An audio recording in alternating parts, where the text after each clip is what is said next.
Hello and welcome to Guild Wars Players News, the podcast where we take a look at Guild Wars game series news and talk about content on our site, Guild Wars Players. I'm Sithrith, and today we have Draculetta. Hey everybody, how's it going? And we have Athelros.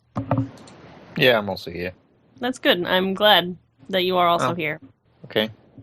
Yeah, so it's kind of a slow news week this week. We did have the closed beta testing on Tuesday, though, and although the three of us didn't get portals, and to be honest, the three of us weren't super interested in getting portals because we didn't want to be super spoiled, Mel, who writes for our site, did get a beta portal from the Silver Waster Dry Top, and so he decided to write up some posts for us. So far, only 2 parts have been posted so far.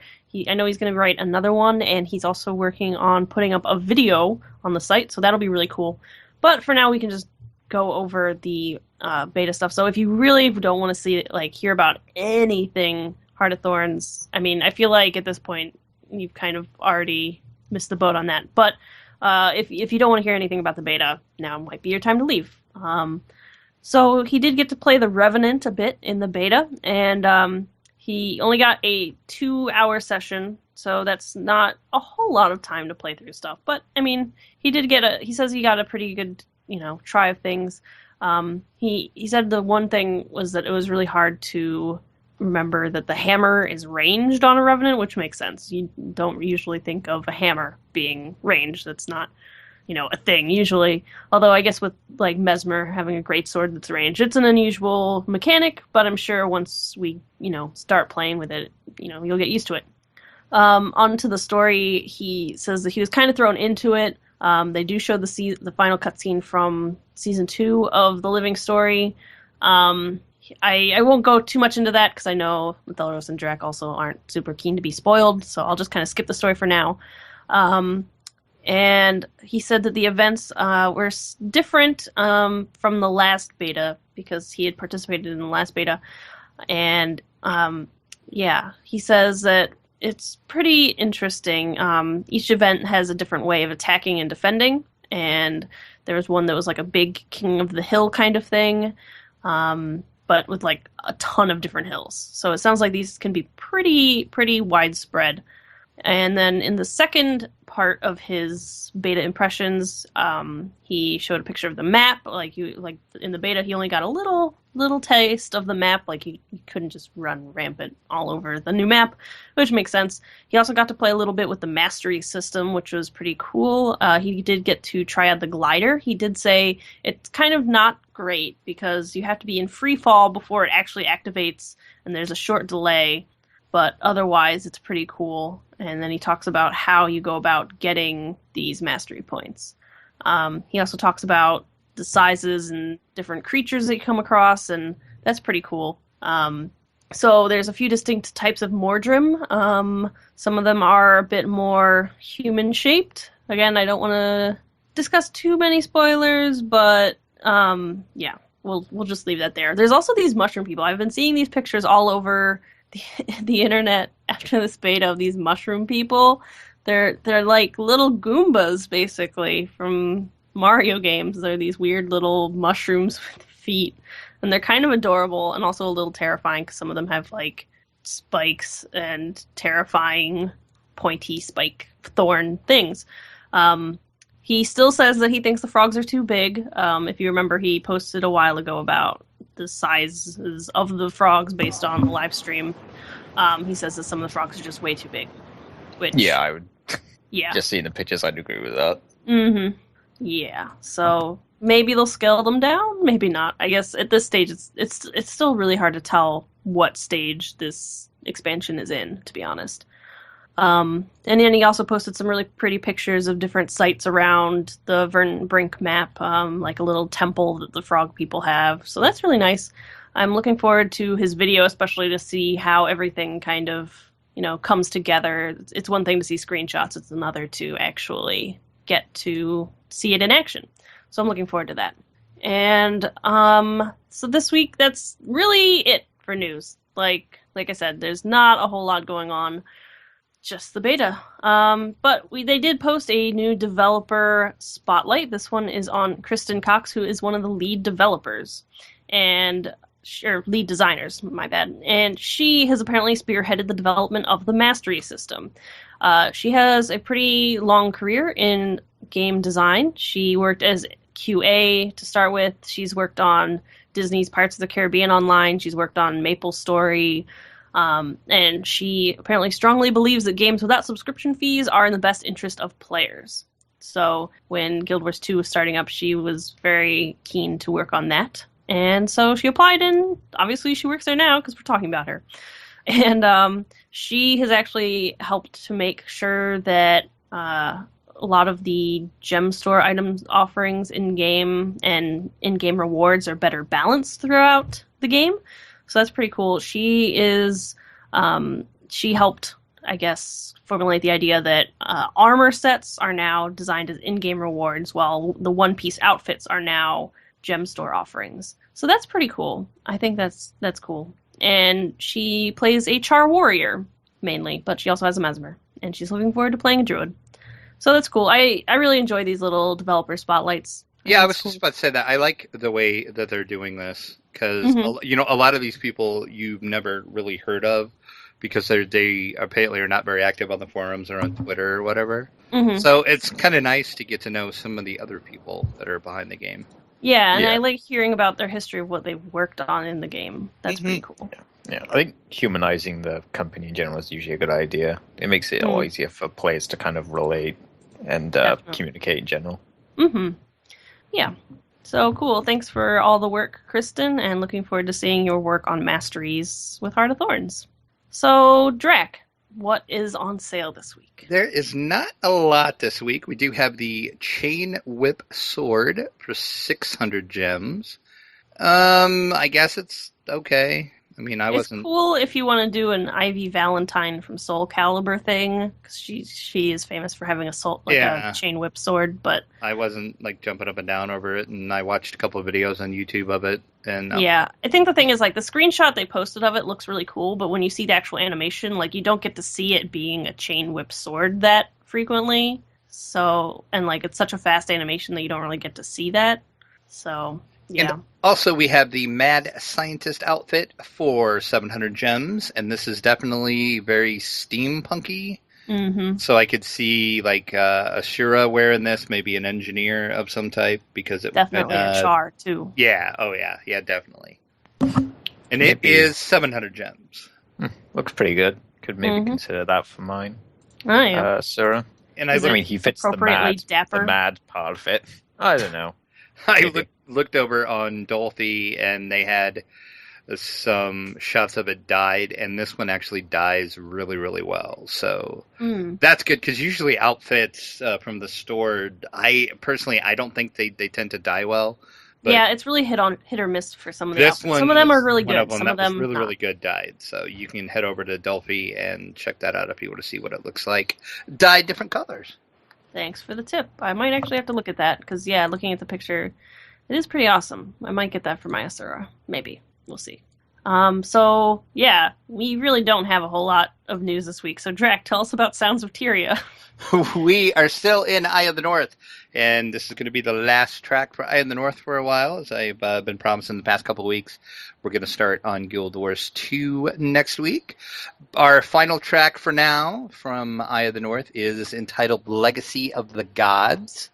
And this is another one of those songs that when you hear it, you think Guild Wars.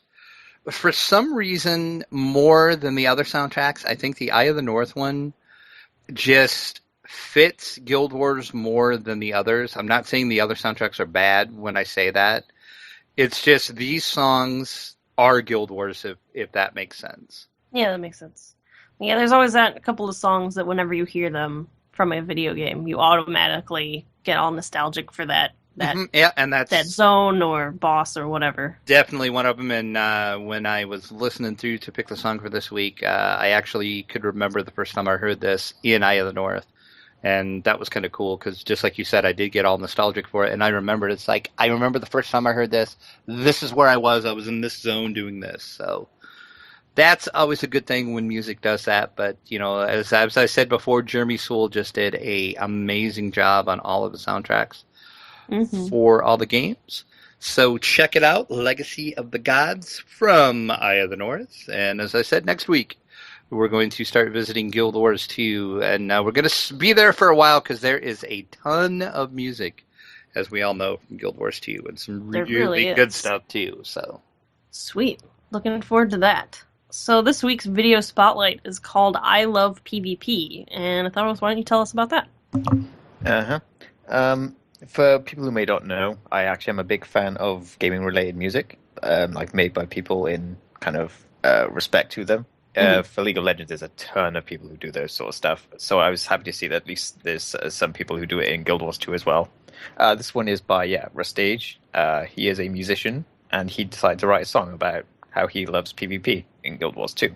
It's pretty good, actually. Mm-hmm. Yeah. I love these sort of videos. Yeah.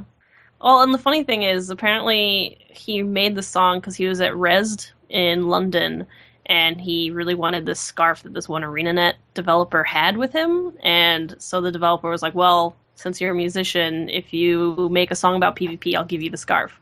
So he kind of came up with this song on the spot with his ukulele and got the scarf. So that's why in the song it references getting a scarf. Yeah, it's like really, really creative. Pretty much like anyone who kind of makes these songs goes to the effort to do it. Mm-hmm. Have a lot of respect for people who do this sort of stuff. Yeah, I think it's crazy that he just, like, there's a video of him just doing it on the spot, which I thought was pretty crazy. Like, I would never be able to just I don't have that kind of spontaneity. I just do not have it. Nope. Yeah, but yeah, it's a funny song. He plays a thief PvP, so that's... Oh, well, I'm conflicted. Now you're conflicted. You hate PvP thieves. I hate thieves. A lot. Yeah, we know. Music's still good, though. The music is still good, though. So yeah, go check that out. It's a funny little song. It's short, but very funny. So this week's weekly outfit is of Fauren. I don't know how to pronounce that. I'm gonna keep going, though. Fauren, yeah. Looks like Fauren, so that sounds good. Yeah, that H in the middle kind of throws me off. Mm-hmm. But Fauren is a Sylvari elementalist, and it is from the Tumblr user Starlight Sylph, and they sent us in this picture, and it says, "This is Fauren, my Sylvari elementalist. She was my first character and is just generally super cute." And I agree. This is a Sylvari that definitely follows my own Sylvari color preferences, I suppose, because I've realized that all of my Sylvari are black or dark brown or dark gray, and blue, like light blue and green and purple. And this character also uses that color scheme. She is a black-skinned Sylvari using turquoise, iron, sea ice dyes. And she uses a lot of the Sylvari cultural armor, a lot of the tier 1 cultural armor, and some of the tier 3 or tier 2 cultural armor. Interesting looking staff, too. Yeah, she also uses...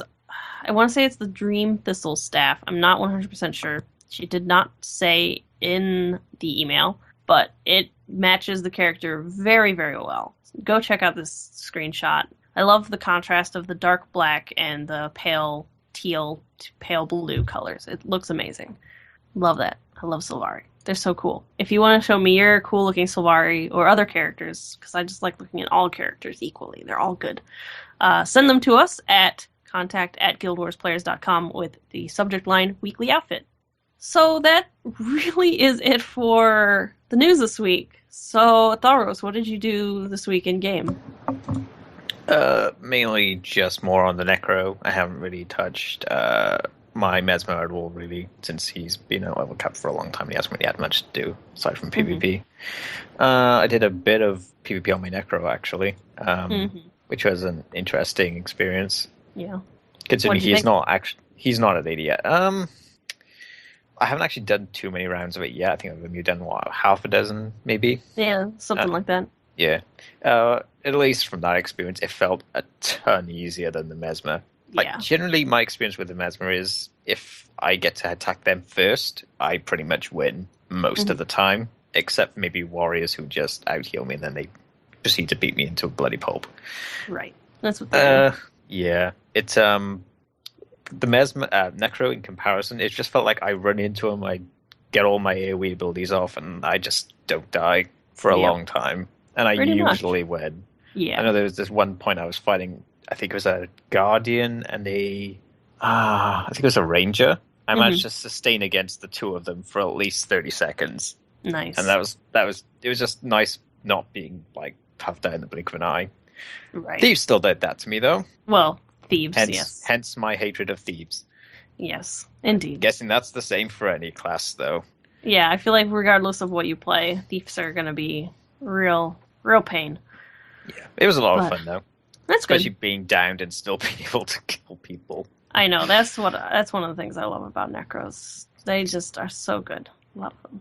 Also, didn't you purposefully pick bad traits or something? Or like you picked blood magic or something? I have no idea what my build was. All I remember is there wasn't a build. It wasn't a build. It was not a build. I have no idea what I that picked, works. but it worked, I guess. There you go. Necros are viable. Yeah, cool. Yeah. Aside from that, I did some more leveling. He is, I think, level 60 now, exactly, which is nice. Getting closer to level cap now. He's at 37% will completion. I've been going through the areas near or so I think it's something fly fen. I don't remember. Oh, Sparkfly Fen. Yeah, that one. And Yeah. the one after that I don't remember the name of, but it's the one with the Quaddle in it. That's Sparkfly Fen. Is it? You may be What's the one thinking of before that? Bloodtide Coast. Yeah, Bloodlight Coast, that's the one, yeah, because I had to go there for the Order of Whispers personal story. Oh, yeah. So I That's where ended up they're completing that, super yeah. secret bases. That's not that Yes. secret. Much less flashy than the Priory. Yeah, it's kind of disappointing because like the Priory gets that big giant library and a rock. Yeah. Vigil gets their Real big nice. giant keep. Order of Whispers gets a cave with a puddle in it. I mean, it's appropriate, but still, it's kind of disappointing. Yeah. But yeah, I'm currently just starting the level 60 personal story, which means I'll soon be going to Claw Island. For those who know what that means, it's what it means. Time I for guess. sadness. Maybe. Time for sadness. Unless you're a monster and you don't care about Tybalt. Maybe. We'll see. Maybe. Yeah, so it's been fun leveling him. Obviously, That's good. A long time ago I hated both Asura and Necro, and the combination thereof. I And still hate PvP. Asura and PvP. I've since Now done you all did all three. of them at once. I've done all three, yes. I still don't like Asura. Zoja is back to her annoying self now that... Hey. I'm sorry, she's... Hey. I could say words to describe her, but none of them will be appropriate for this podcast. Yep. Whenever why. Estagolkin is around, she's just very mean. This is true. You have to admit that, Drek. She is not very nice to Air. Well, she is not, but it's very It's well not deserved. excuse. No, it really isn't. No, it Let's isn't. not Well get into this deserved. debate again. Oh, we will get into this debate because it is well deserved. It's If you want all to throw it at Logan's Logan, fine. It's all like, Logan's fault. I'm Yeah. not denying it's all Logan's fault. But why is it Air? Why does Air Air deserve? had a lot to do with it. Like what? She wasn't like, "Hey, Logan, you should go leave now and get us all killed." Logan just did Logan. Air was She just did like, Logan things. he just did Logan things. Air was just like, well, I guess that happened, and I guess we just have to deal with that now. Let's keep going with the plan. I mean, they didn't have much other choice. At that Right, like what point. were they gonna do? Just Well, leave? exactly. Yeah, I mean they didn't have a choice. That is true, but Either way, I don't like Zoja still. That hasn't changed. Tybalt, actually, since, at this point, I've kind of known him enough. He's Aight. He's I. He is Aight. He is Aight. He is Aight. Okay. okay, gotcha. Compared to know. to Siren, he is, like, I think they'd say around the same. No His way. slobbering is really irritating me. That's a Char thing, though, in general. Well, it's all those Hard strict to s- balls, so they can't help it. It's all those just- talls. It's just so cringy. Ugh. But yeah, he's alright. I mean, He's way better than Siren. eh. I really don't like Siren. She's annoying. Man, I found Tybalt annoying, so I guess it all comes full circle. Yeah, whatever. Okay. Yeah. So So he's alright at the moment. everybody has opinions about characters. Is what we learned today. So Drac, what did you do this week? Well, not a lot, but I did take my Ellie to level 59, trying to get to Oh, 60 nice. so I can pick up the personal story again. I also, as well, did some Necro PvP for the first time. And how did you feel about that? It was a lot different than on my Ranger, but I kind of liked it. Okay. Then again, I was kind of like a Thoros. I really didn't have a build per se. Right. I just kind of thought, I'm just going to do this. We're just going to have fun with this. So I think if I would actually work on a build, it would be a lot better. But I think I did okay. Mm-hmm. I mean, I think we all did fine. Yeah, I mean, I wasn't ever in last place, so I guess think that's one thing. Of all the matches we did, I think we won half and lost half. Yeah, that one match we did was really good. I don't remember what one it was on. I think it was the one where you had to kill the Lord. It was like really close, but in the end, I think we barely that was that. amazing. Yeah, that was actually really good. So, but yeah, it's fun. I'd kind of like to do it a little more, and like I said, kind of maybe do a build on it and actually, invest some time into it to make it a little better. But overall, I enjoy it, and that's saying a lot because I'm really not a big PvP fan. Mm-hmm. Neither am I. This is really about the only game that I really ever can say that I've enjoyed PvP. Yeah, I feel that. And that really says a lot. So, and then the only other thing I did is before Guild Wars Players was ever a thing, I had a small little guild with a couple of my friends called Carpathian Mist, and it kind of somehow became the unofficial Guild Wars Players / people that we know on Twitter guild. That's the official name. That's the official name. Exactly. So I changed the logo of that and actually it was kind of thanks to Sithrith, because she was doing something with guild logos, and she said, "Hey, did you realize that there's like a skull with fangs?" And I was like, "No, I didn't realize that." So I changed it to, it is now the skull with fangs, if you know what that looks like, and it's all in black and red. Like half of it is black and half of it is red. It's like the Necro Profession logo, and then half is red and half is green. Looks amazing. Yes, it does. Yeah, it does. It looks awesome.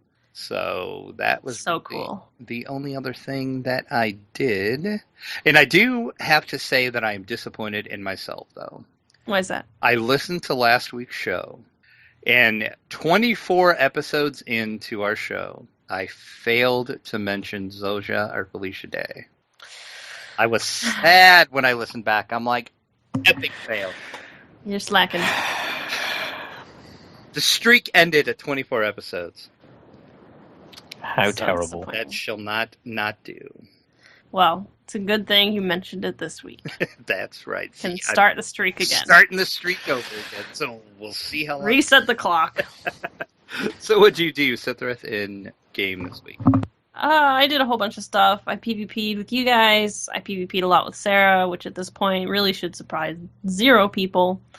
I also PvP'd with Mel a little bit. That was pretty cool. PvP'd with my husband Nav. I did all this on my Necro, on my Mesmer, my little Princess Fluffkins Mesmer. Also a little bit on my Ranger. And that's pretty cool. I enjoy PvP Ranger. And can we just talk about Princess Fluffkins for a moment? Yes, let's do that. Did we not already talk about that? I feel like we talked about that already. I don't think we did. Okay, it requires another one. Okay, so as a refresher, I have a Asura Mesmer named Princess Fluffkins. That is actually her name. That's not like a nickname. Her name is Princess Fluffkins. And she is all pink, and she has pink fluffy hairdo, and she is Princess Fluffkins, and she's a Mesmer, and she's going to be a Chronomancer when that happens. Why? The question is why. Why is a very good question. It was funny. It was really funny. I don't know. I'm not usually the kind of person who makes jokey characters. Like in Lord of the Rings Online, I'd never make a jokey character ever. Like that. No, I didn't either. And I will be honest. When you said you made that, I did not believe you until we were playing one time, and you ran up to me, and I'm like, "Oh my God, you're all pink." Yeah. When you guys were on your Necros, I got on Princess Fluffkins. I don't know. There's just something about this game that I feel like really encourages me to make really jokey characters, like how my Necromancer's name is Creepomancer. And I don't know. It helps. We've seen enough other players doing it. We've seen some pretty jokey names, to say the very least. But I don't know. I just love making jokey character names in this game for some reason. For For example, Sarah and I made a guild just to rep while we're in PvP called Rainbow Noob Squad because we were PvPing on our rangers together, and somebody got really mad that we beat them and called us the Noob Squad. So we thought that was really funny. And we made the short tag for the guild, NaCl, which is the chemical formula for sodium chloride, which is salt. And as Thoros can tell you, salt is a term people use when people get mad. Like, oh, you're so salty because you're mad because you lost. Most of the salt is mine. Yeah, Thoros gets very salty in PvP. But I also did a whole lot of World v. World Edge of the Mist runs on my ranger to level her up, because I found that that's a very good way to level characters. She's level 70 now. She's probably going to be my next character to 80 based on that. And I finally hit rank 14, which means I was able to cross the Gift of Battle off of my list of things I need to get to make a legendary. So very, very, very long list. Yes. So, because I know we got a tweet earlier today asking like how you go about making legendaries, like how you find out this stuff. There's actually some really good resources online. For example, there is gw2legends.net, and you can find all the different legendaries there. But I'll just give you a brief rundown of all the things I have to collect to make the legendary item Twilight. This is a great sword, and it looks really cool. So I have to get a Bloodstone Shard, which is 50 skill points that you have to spend. I need 250 Obsidian Shards, a Gift of Exploration, which you get from World Completion, Gift of Battle, which costs 500 Badges of Honor, and you have to be rank 14 in World v. World to buy it, which is why I was doing it. I need 250 Globs of Ectoplasm, 77 Mystic Clovers, 250 of each type of tier 6 fine materials, so like vials of powerful blood, powerful venom sacs, elaborate totems, etc. So 250 of each of those. I need 100 icy rune stones, which cost 1 gold each. I need a superior sigil of blood, which is probably the easiest thing to get on this entire list. I need 250 orichalcum ingots, 250 mithril ingots, 250 dark steel ingots, 250 platinum ingots, 250 more orichalcum ingots, 250, what is that? I already crossed that off. Cured hardened leather squares, 100 onyx lodestones, a Gift of Ascalon, which costs 500 Ascalonian tears, and I need the precursor Greatsword Dusk. So that's why this is going to take me months and months and months to get. It is insanity, and I'm doing it. One word. I have one word. And what is it? No. Just no. That's no. Yeah. Insanity is also applicable, but I don't think it's to the task. No. So that's what I'm doing. And it's pretty... The frustrating thing is a lot of these things are account bound. So, for example, Thelros has 2 Gifts of Exploration from World Completion and cannot give them to me. So I have to do that myself. To get... so you combine a lot of these things together in the Mystic Forge. So, for example, to make the Gift of Metal, which was a whole bunch of those ingots that I need, I have to have a level 400 weaponsmith, and then I also have to combine a whole bunch of other ingots and lodestones in the Gift of Ascalon using a level 400 armor smith. So that's stuff that I have to do. I can't just get people to craft me stuff. So it's going to take a million years, but I'm doing it. Well, and it'll hopefully be worth it. The thing is, with legendary items, their stats aren't that much better than non-legendary items. It's all about the cosmetics of the items. There's bragging rights. And bragging rights, I suppose. There's a reason people call Guild Wars 2 Fashion Wars 2. It is all about the cosmetics. That is why I play this game. That and the legendaries, like, they all have little animations or something. That's the thing. They all have, like, weird particle effects. The big thing, too, I think, with having a legendary. Right. Like, the one I'm working towards, Twilight, is this big great sword, and the sword itself is actually, it looks like a slice of sky. It looks like a slice of the night sky.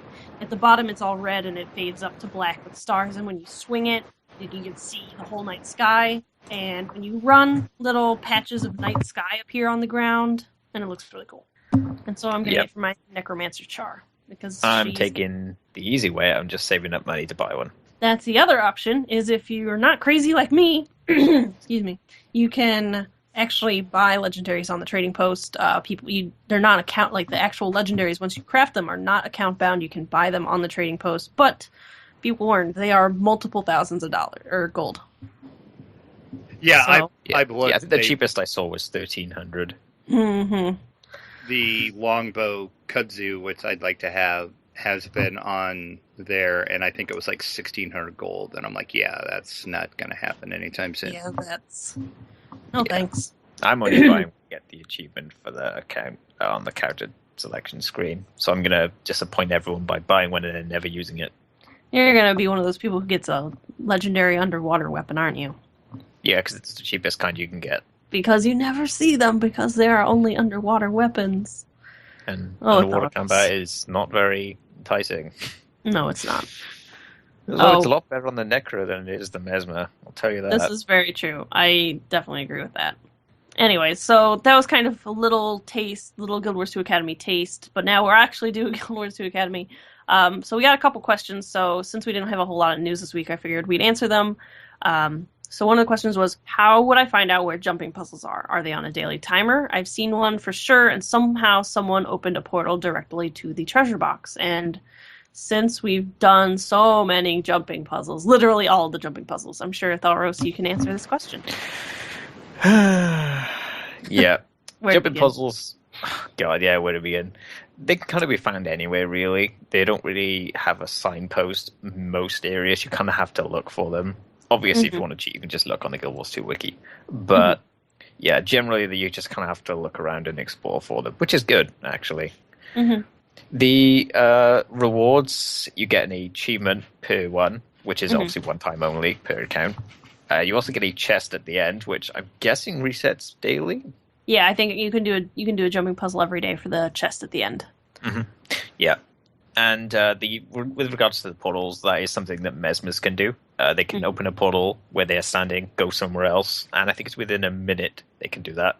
Yeah. And then other players can use that portal to get to where they are. It's nice for helping people get across either skipping the entire jumping puzzles or getting past difficult jumps like we used to do a lot. Yeah, we required both of us to be on our Mesmers for certain jumping puzzles to kind of help, because falling is a pain, but Mesmer portals fix everything. Usually people will just do this for free. Sometimes some people demand tips. I've had someone send me a gold after I made a portal for them for the Morgan Spiral one in Caledon Forest, and it was just like, what? That's super easy. I don't need a gold for that. Fun. Yeah, I could understand the Aether Blade one. Oh yeah, I'd tip someone for that. That is the worst jumping puzzle. So frustrating. But yeah, just look around and you will find them. Alternatively, you can ask people or look at the wiki if you give up. Nearly every zone has one. Yeah, a lot of zones have multiple. I think Brisbane Wildlands doesn't have one, if I remember right. Yeah, that's true. It doesn't. Yeah, some of them have more than one. For example, Caledon Forest has 3. 4. 4, okay, yeah. Yeah, 4. Yeah, depends, obviously. Look around and you'll find them. Some of them usually are they're quite hidden on purpose, but, I mean, yeah, just scout around, or, alternately look on the wiki. There's a whole tab in your achievements that lists all of them, so you can keep track of which ones you've done. Yeah, something I feel I should point out is that the difficulty of each jump puzzle is not connected to the level of the zone you are in. Correct. Some people, I think, kind of get that impression, and it really isn't the case. No. For example, I think the hardest one we did was in a, level 20, 30 area? Yeah, Not So Secret is the name of a jumping puzzle, and that is the one that is the worst. And I think it's in Gandharan Fields, so that's like 30-something. Yeah. It's terrible. But, yeah, so that's jumping puzzles. And another question we got was, where can I find Guild Wars 2 lore in-game? Hearts don't do a great job of explaining what's going on. Like, who are these Toxic Alliance people, and what do they want? So it can be a bit tricky finding lore in-game. You have to really pay attention. Pay attention to the intro scenes for your character. Make sure to talk to people and go through your personal story. That kind of helps explain stuff. There's sometimes books laying around in-game that can give you a little bit of information. Honestly, it is a bit difficult to get a good sense of the lore in-game. I ended up having to go to YouTube and look at Wooden Potatoes' lore series of videos, which I can link to the show notes once we post this podcast. because that really was the best way, I think, to learn the lore, because otherwise I would have missed a whole lot of stuff. Yeah. A good way to pick things up in game, I suppose, if you want to stick to trying it in game, is to talk to pretty much anyone with a name. Mm-hmm. NPCs are surprisingly chatty. Mm-hmm. Especially in the personal story, like after you do a fight or something and they're just standing around all day following you, talk to them and they'll usually have something else to add. Mm-hmm. Pretty much always there'll be extra comments. You can kind of pick things up like that, get a feel for the stuff. Yep. And even out in the open world, there's some NPCs that will tell you a surprising amount of information. In home cities especially, I think I find that certain people you talk to, they'll give you a lot of info about the situation of that race normally. Mm-hmm. Yep. And specifically talking about the Toxic Alliance, that was kind of related to events from the Living Story Season 1. So it's kind of been left there, like, it's kind of just a remnant of that storyline. Basically, the Toxic Alliance was this alliance created by Scarlet Briar, and they built this big tower called the Tower of Nightmares, I believe it was. And yeah, they were just bad, evil people. I'm not 100% sure what the story was because I wasn't here for Living Story Season 1, but they're just kind of bad generally. I'm not 100% sure why they're still hanging around, honestly. But yeah, definitely I'll link Wooden Potatoes' lore series because they're very, very good. And that's about it. So we didn't get any donations this week, but we would love your support. To help support Guild Wars players, you can go to our donation page and you can support the Players Alliance Network on Patreon. And that's the podcasting fan site network that we're a part of. You can get rewards like getting a mention, or you can even come and be a guest on the show. And we did actually get an iTunes review. This was actually, we got it last week, but I didn't realize it because, I don't know, I didn't see it. It was, for some reason, it was like not, it moved weirdly. Anyway, so King's Decree gave us a 5-star review and wrote, good podcast structure, good host, good personalities. Reminds me a lot of the Low Elo podcast for League of Legends. And Atharos, I know you play a lot of League of Legends, but you've never listened to that podcast, have you? No, I hadn't heard of them. I suppose I'm not sure whether they'd be considered self-centered to want to listen to them now, having been compared to them. But appreciate the compliment anyway. Mm-hmm. Yeah, I looked them up, and they seem to have similar kind of ideals to us, wanting to help the regular players, learn about the game and stuff. Player-focused podcasts tend to be quite helpful, I find. Yeah, so thanks for that, King's Decree. We really appreciate it, and we're glad that you enjoy our show. Mm-hmm. So if you want to contact us, you can email us at podcast@guildwarsplayers.com. You can send us questions. You can send us topics that you want us to cover or advice that you think we need, etc. You can also find us at guildwarsplayers.tumblr.com, and you can follow us there. I post up the podcast there. You can also send us asks through the Tumblr Ask system. You can follow us all on Twitter. The Players Alliance Network's Twitter is @PlayersAlly. Our site is @GWPlayers. I'm @Sithrith. Drac is @Draculetta_72, and Thoros is @Thoros. And of course, you can also contact us in game. I'm Sithrith.6741. I've never messed that up before. Drac is Draculetta.7410, and Thoros is Thoros.3164. The Players Alliance Network has a whole bunch of live shows besides this one. Mondays at 8:30 p.m. Eastern is DDO Players News. Thursdays at 6:30 p.m. Eastern is our show. And Saturdays at 8:30 p.m. Eastern is Lotro Players News. And actually this weekend, Saturday, May 30th, is going to be Lotro Players News episode 100. And the three of us are actually going to be guests because we used to be hosts on that show. So, go check it out. We'll be there. And yeah, so you can find all these live shows by going to guildwarsplayers.com/live. This is Sithrith. Thank you so much for listening, and don't forget to look before you leap.